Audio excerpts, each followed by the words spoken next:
할렐루야. 매일매일 하나님과 만남의 시간 매야만시 오신 여러분을 환영하고 사랑하고 축복합니다. 눈이 많이 왔습니다. 날도 추운데 눈이 많이 와서 길이 매우 미끄러울 것 같습니다. 오늘 안전 운행하시고요. 건강한 모습으로 주일을 날 뵙기를 원합니다. 기도하겠습니다. 거룩하신 하나님, 새로운 아침을 허락하심에 감사드립니다. 오늘도 저희의 삶을 주관하여 주시옵소서. 주님의 교회와 공동체를 지켜주시고 우리 운천 성도들이 믿음 안에서 날마다 자라나게 도와주시옵소서. 오늘도 말씀을 듣습니다. 주의 말씀이 성령의 조명을 통해서 뜻을 분별하고 순종하고 그 삶을 살아내게 도와주시옵소서. 모든 영광 주님 앞에 돌리며 함께 하시는 주 예수 그리스도의 이름으로 기도합나이다. 아멘.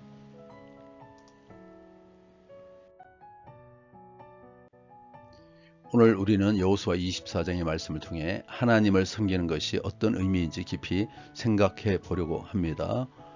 여호수아는 이스라엘 백성에게 하나님만을 섬길 것을 강력하게 촉구합니다. 그러나 단순히 섬기겠다는 말로 끝나는 것이 아니라 그 결단이 얼마나 중요한지, 그리고 하나님이 거룩하시고 질투하시는 분이심을 강조하고 있습니다. 백성들이 신중하게 헌신할 것을 요구합니다. 오늘 이 말씀을 통해서 우리의 신앙도 하나님 앞에서 진정한 결단과 실천으로 이루어지기를 간절히 바랍니다.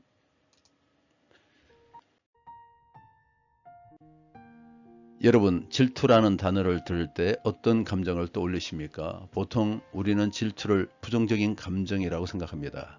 그러나 하나님께서 거룩한 질투를 가지신다고 말씀하십니다. 즉, 하나님께서는 우리를 사랑하시기에 우리가 다른 신들을 섬기는 것을 용납하지 않으십니다. 여호수아는 백성들이 쉽게 결단하는 것을 경고하며 하나님을 섬긴다고 쉽게 말하지 말라. 하나님은 거룩하시고 질투하시는 분이시다라고 강력하게 말합니다. 내가 내 아버지가 아는 사람에게 가서 아버지 그러면요, 친부모가 얼마나 마음이 불편하겠습니까? 한번 생각해 보시기 바랍니다. 우리는 정말 하나님을 제대로 섬기고 점검해야 합니다.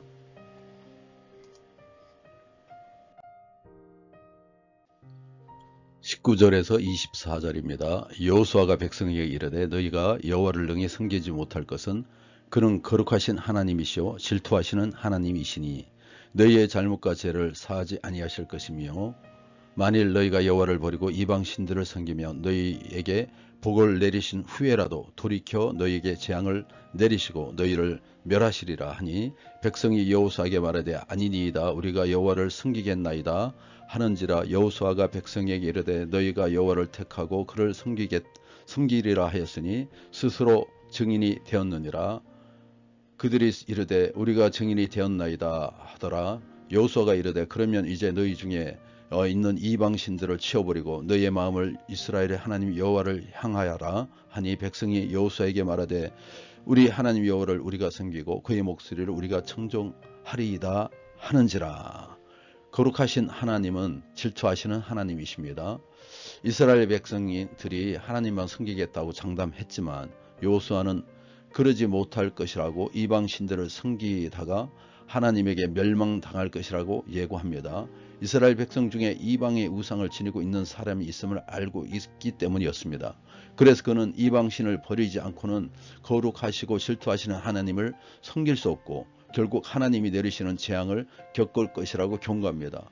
애굽의 많은 신들과 가나안의 허다한 우상들과 달리 하나님은 자신이 취할 영광과 예배와 섬김과 사랑을 결코 이방 신들과 나누지 않으십니다. 유일하신 하나님, 유일하신 창조주, 유일하신 구원자이시기 때문에 그렇습니다. 그러므로 하나님을 섬긴다는 것은 하나님만 섬긴다는 의미입니다. 혼합주의 신앙은 다른 신과 함께 하나님도 섬긴 것이 아니라 하나님을 버린 제약입니다. 하나님을 섬긴다는 명분을 내세우지만 결국 이기적인 욕심을 채우려고 두 주를 섬기지 않는지 우리 스스로 돌아봐야 됩니다. 25절에서 28절입니다. 그날에 여호수아가 세겜에서 백성과 더불어 언약을 맺고 그들을 위하여 율례와 법도를 제정하였더라. 여호수아가 이 모든 말씀을 여호와의 율법책에 기록하고 큰 돌을 가져다가 거기 여호와의 성소 곁에 있는 상수리 나무 아래에 세우고 모든 백성에게 이르되 보라 이 돌이 우리에게 증거가 되리니 이는 여호와께서 우리에게 하신 모든 말씀을 이 돌들이 들었음이니라. 그런즉 너희가 너희 하나님을 부인하지 못하도록 이 돌이 증거가 되리라 하고 백성을 보내어 각기 기업으로 돌아가게 하였더라. 이스라엘 백성과 대화를 마친 여호수아는 언약을 갱신하고 모든 말씀을 율법책에 기록한 후에 나무 아래 큰 돌을 언약 증표로 세웁니다. 이스라엘 백성이 요단을 건널 때 세운 12돌이 요단 이적의 증거가 되었던 것처럼 이 돌들은 언약의 증거가 되어 이스라엘 백성이 신실하게 살아가도록 도울 것입니다. 우리가 매일 성경을 읽고 묵상하며 일상에 새긴 흔적들도 우리로 하나님의 은혜를 기억하고 약속을 바라보며 명령에 순종할 수 있도록 도울 것입니다. 자, 마지막 단락입니다. 29절에서 33절의 말씀입니다. 이 일 후에 여호와의 종 눈의 아들 여호수아가 백세의 죽음에 그들이 그를 그의 기업의 경내 딥나세넷에 장사하였으니 딥나세라는 에브라임 산지 가하스 산 북쪽이었더라. 이스라엘이 여호수아가 사는 날 동안에 여호수아 뒤에 생존한 장로들 곧 여호와께서 이스라엘 위하여 행하신 모든 일을 아는 자들이 사는 날 동안 여호와를 섬겼더라. 또 이스라엘 자손이 애굽에서 가져온 요셉의 뼈를 세겜에 장사하였으니 이곳은 야곱이 백크리시타를 주고 세겜의 아버지 하몰의 자손에게 산 밭이라. 그들이 요셉 자손의 기업이 되었더라. 아론의 아들 엘리아설도 죽음에 그들이 그의 아들 비느하스가 에브라임 산지에서 받은 산에 장사하였더라. 이제 마지막입니다. 지도자 여호수아와 제사장 엘리아설과 요셉의 뼈가 모두 가문의 기업으로 받은 땅에 평화롭게 장사되었습니다. 족장 시대와 애굽 시대를 잇는 요셉, 애굽 시대와 가나안 시대를 잇는 여호수아와 엘리아살의 삶은 하나님 말씀의 순종자의 결말이 하나님 보살핌과 또 약속의 성취함을 보여줍니다. 하나님의 약속은 모두 성취될 것입니다. 약속을 믿고 순종하는 삶은 반드시 그에 합당한 열매를 맺을 수가 있는 것입니다.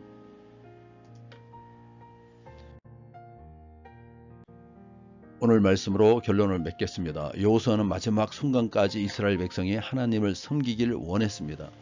그러나 중요한 것은 그 결단이 얼마나 오래 지속될 것인지가였습니다. 우리도 오늘 결단하고 결단해야 합니다. 우리의 삶에서 하나님을 선택하고 온전히 헌신과 순종으로 살아가야 하는 것입니다. 하나님만 섬기는 것이 신앙입니다. 하나님도 섬기고 다른 신도 섬기고 이거는 믿음이 아닙니다. 기독교 믿음은요, 하나님만을 섬기는 것입니다. 오늘 우리도 고백하십시다.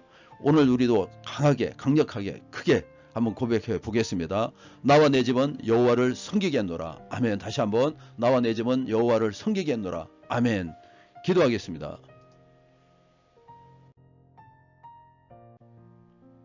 오늘 우리에게 주신 말씀을 통해 하나님의 거룩하신가 우리의 헌신이 얼마나 중요한지 깨닫게 하신 감사를 드립니다. 주님, 여호수아가 이스라엘 백성에게 경고했던 것처럼 우리가 하나님을 섬긴다고 쉽게 말하면서도 삶 속에서 세상의 것들을 더 중요하게 여기고 있지는 않은가 돌아보게 하여 주시옵소서. 주님께서는 우리의 마음을 다 아시며 반쪽짜리 헌신이 아니라 온전한 헌신과 순종을 원하시는 분이심을 압니다. 우리가 입술로만 하나님을 따르겠다고 고백하는 것이 아니라 우리의 삶으로 행동으로 믿음으로 하나님을 섬기게 하여 주시옵소서. 주님, 우리의 신앙이 순간적인 감정이 아닌 평생을 지켜야 될 하나님과의 언약임을 기억하게 하시고 이스라엘 백성이 언약을 세우고 큰 돌을 전거로 삼았듯이 우리도 하나님과의 약속을 늘 마음에 새기며 살아가게 하여 주시옵소서. 어떠한 어려움 속에서도 믿음을 잃지 않게 하시고 하나님을 섬기기로 한 그 우리의 결단이 변치 않게 도와주시옵소서.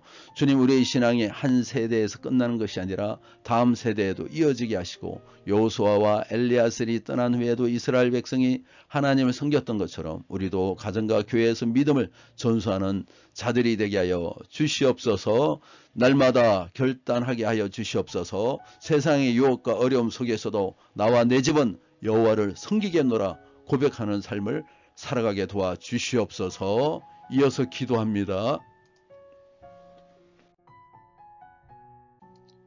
금요일 치료와 회복의 은혜를 구하며 주님 앞에 이어서 기도 올립니다. 주님께서 제 마음과 영혼 그리고 육체를 온전히 치료하시고 회복시켜 주심에 주심을 간절히 구합니다. 삶의 무게에 지쳐 힘든 이들이 주님의 품에서 위로받고 새 힘을 얻도록 도와주시옵소서. 주님, 육신의 병으로 고통받는 이들에게 주님의 치료하시는 손길을 허락하여 주옵소서. 어떠한 질병과 아픔도 주님의 능력 안에서 치료될 수 있음을 믿습니다. 그들의 몸을 강건하게 하시고 치료 과정 가운데 평안을 허락하여 주시옵소서. 또한 마음이 상하고 낙심한 이들을 위하여 기도합니다. 세상의 어려움과 인간의 관계 속에서 다친 마음을 주님께서 어루만져 주시고 그의 상처가 주님의 사랑으로 회복되게 하여 주시옵소서. 불안과 두려움을 내려놓고 주님을 신뢰하는 믿음을 갖게 도와 주시옵소서.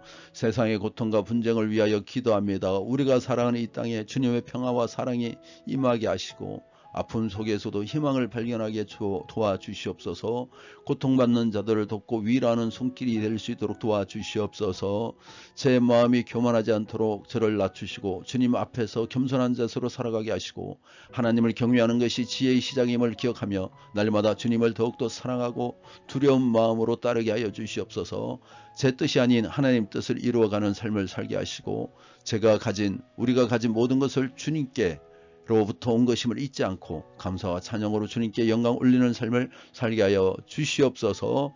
김태한 우리 성도님을 위하여 간절히 기도합니다. 주님의 크신 손으로 붙드시고 그의 영혼과 육신을 회복시켜 주옵소서. 그가 남은 여생을 주님 안에서 평안과 은혜로 살아가게 하시고 신앙생활을 온전히 감당하며 주님을 더욱 깊이 의지하게 하여 주시옵소서.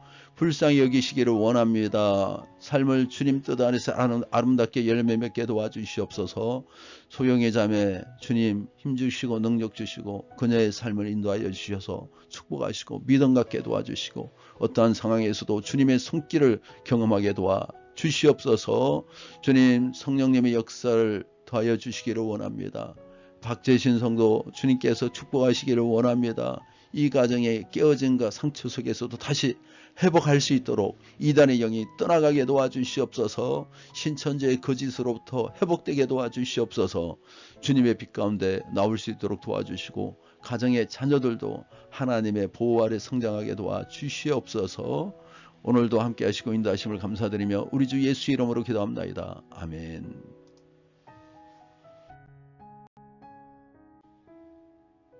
주기도문으로 마치겠습니다. 하늘에 계신 우리 아버지여, 이름이 거룩히 여김을 받으시오며 나라의 임하시며 뜻이 하늘에서 이루어진 것 같이 땅에서도 이루어지이다. 오늘 우리에게 이루어질 양식을 주시옵고 우리가 우리에게 죄진 자를 사하여 준 것 같이 우리 죄를 사하여 주시옵고 우리를 시험에 들게 하지 마시옵고 다만 악에서 구하시옵소서. 나라와 근세와 영광이 아버지께 영원히 있사옵나이다. 아멘.